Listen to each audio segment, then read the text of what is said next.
Hey everybody, welcome back to another video. As always, please like, comment, and subscribe. I appreciate it so much.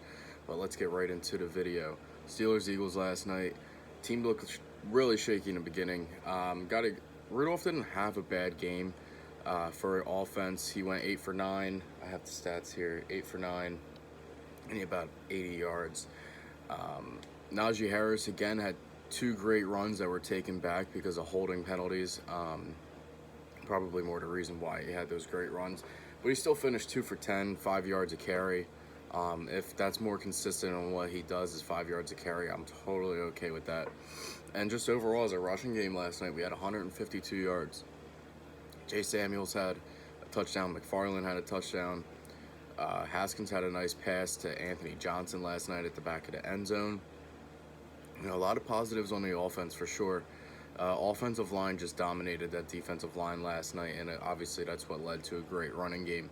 Hopefully this transpires into the regular season. I know a lot of these guys are backups and probably players that might not make the squad, might not make the roster for a day game, But, they played good last night. They're trying to prove a point, and they're doing good. So that's all I got to say about the offensive line. The running game looked a lot better last night than it did against Dallas. Obviously, Eagles' first game and our second game, so our guys are kind of used to the groove. Eagles' defensive line is probably tired. I know it's hard to get right into the game, and then they're just continuous. They didn't stop last night. They kept slamming the run game right down their throats, and you could see that was affecting the Eagles' defensive line.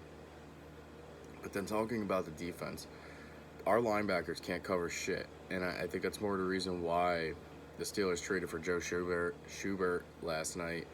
Is they're watching these guys play, and they cannot cover a tight end or anybody to save their lives. A lot of the offense for opposing teams right now is coming from those slants inside or the slants outside, and it's all because linebackers are covering those guys, and it's just creating bad mixed matches.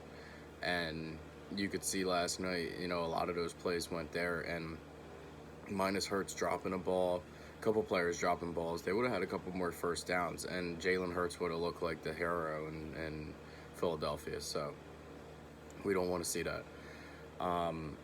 Another negative I saw definitely was Cameron Sutton last night.